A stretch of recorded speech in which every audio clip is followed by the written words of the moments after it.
Hello everyone, welcome to my channel EC on Tips. I'm Samiksha Shrivastava. In today's lecture, I will be teaching how energy band is formed. Now first, to understand about the energy band, we will look into energy level diagram. Energy level diagram, that it consists of nucleus and the different levels that is possessed by the electron.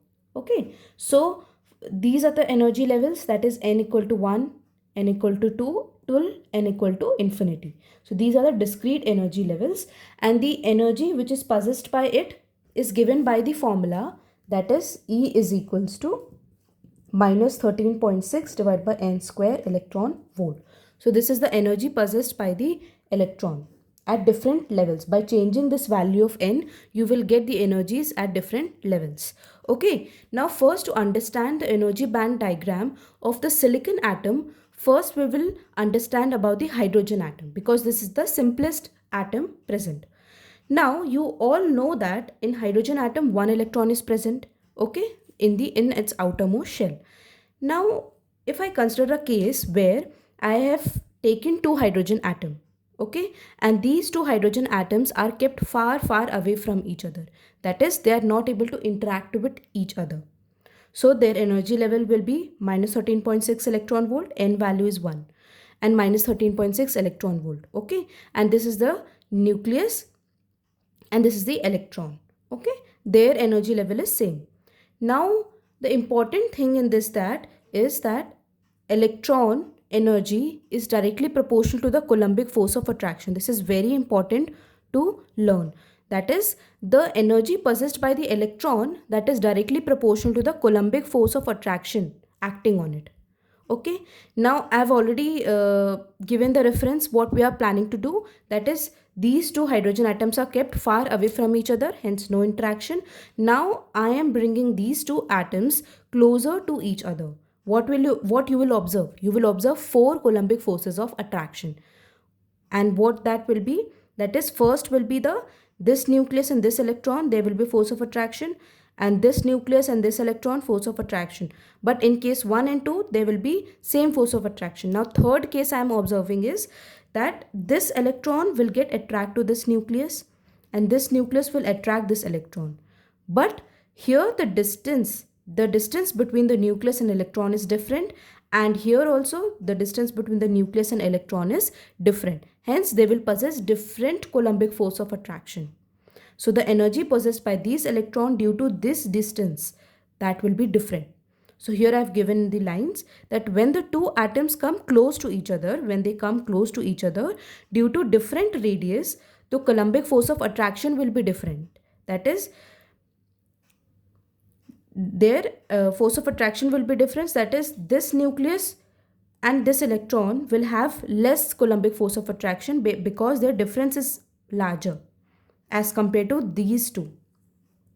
Okay, so they will possess different energy, and hence they should acquire different energy levels. They should not acquire the same energy level as they possess over here. So that we will observe and learn and understand in this energy band diagram. Okay, so I have considered this energy as electron volt, and this is the distance between the two atoms. And this is the energy level that is possessed by the electron when they are kept far away from each other. So their energy level will be minus 13.6 electron volt. Now, if we bring these two atoms, these two hydrogen atoms close to each other, we have already observed that they will possess different energy level because their radius is different.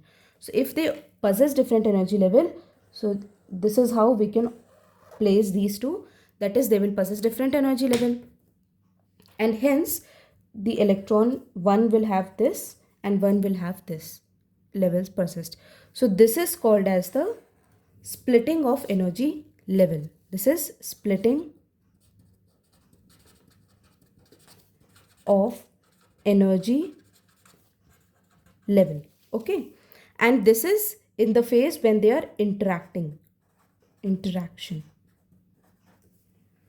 Okay, so this is for the hydrogen atom. In the same process will be followed in the silicon atom, but its structure will be much more larger. Now silicon, it possesses the energy silicon has the atomic number as 14, so which can be represented as 1s2, 2s2, 2p6, 3s2 and 3p2, right? So if I want to draw its valence structure, it will be in this form. That is, this will be 1s2, this is 2s2, this is 2p6, this is 3s2 and this is 3p2, right? And these four are the valence electron. These are the vacant electron, sorry, and these are the valence electron present in it, right? And these are the four electrons which are present in the valence band. So this is our valence band, valence electron, sorry. So now the question must be arising on your mind that why we are focusing on the outer orbit, why not in the these orbits we are not considering, why only we are considering this outer orbit. This is so because of the two reasons.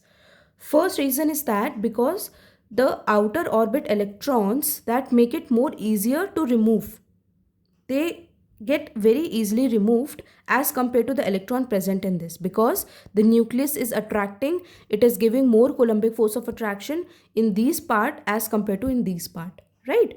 So they can be removed easily, hence we are considering the outermost orbit. And the second reason is they can be easily be influenced by the nearby atom present in it. That is, one silicon atom is, if it is present over here, its outermost electron, valence electron is present over here, and this electron will get attracted to the other one.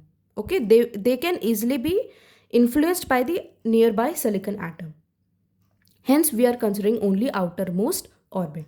Is it clear? Now, if I consider this 3p, the energy occupied by this, so the maximum amount of the maximum state at p level, that will be 6, right? Because these are the 6 places present in the valence band in 3p level. Okay. Now filled are 2, 2 filled, and empty are 4.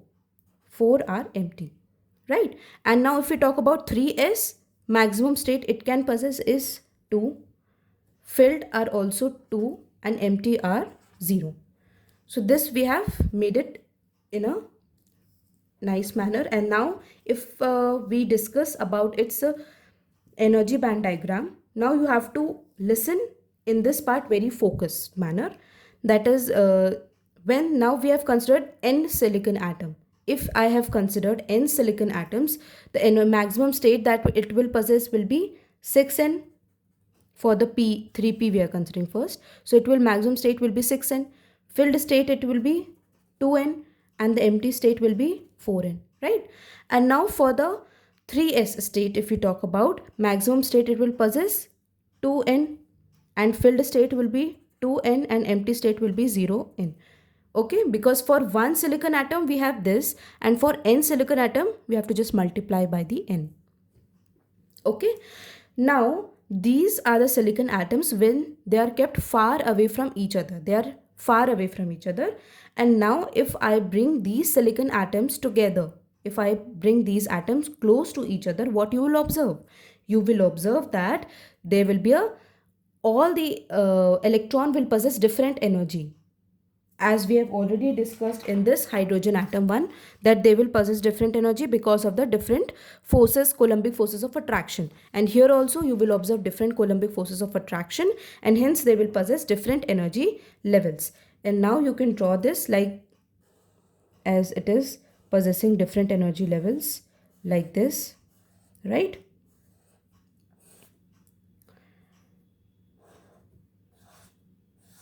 These are the different energies it is possessing. Okay, and now if there can be a condition when they will be overlapping. If they are overlapping, it will split further. Okay, like this. So these are the energy levels that is occupied by this. Okay, now this region, if we talk about, is like that. Okay, now this region we are calling it as a separated by the two regions, and this region we are calling it as a conduction band. Okay, and this region is called as a valence band. Here, what is happening, these electrons will be possessing different energy levels. I've already explained in the hydrogen atom why they are doing it so. So this we are calling as energy conduction band. Why is it so? Because these are the group of energy levels formed. So group of energy level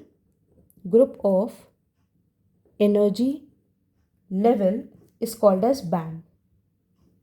Okay, this is band. So this is the group of energy level. So this upper part is called as a conduction band and this part is called as a valence band. Okay, and these two bands are the mixture of this 3p and 3s. These are not just here it is not present 3p and here not 3s. They are a combination of 3s and 3p. Okay, or you can say the overlapping of s and p. So due to this, you can observe that this whole region will be considered as a conduction band and this whole region will be considered as a valence band. Okay, now I hope this will be very much clear to you all, and this is energy gap.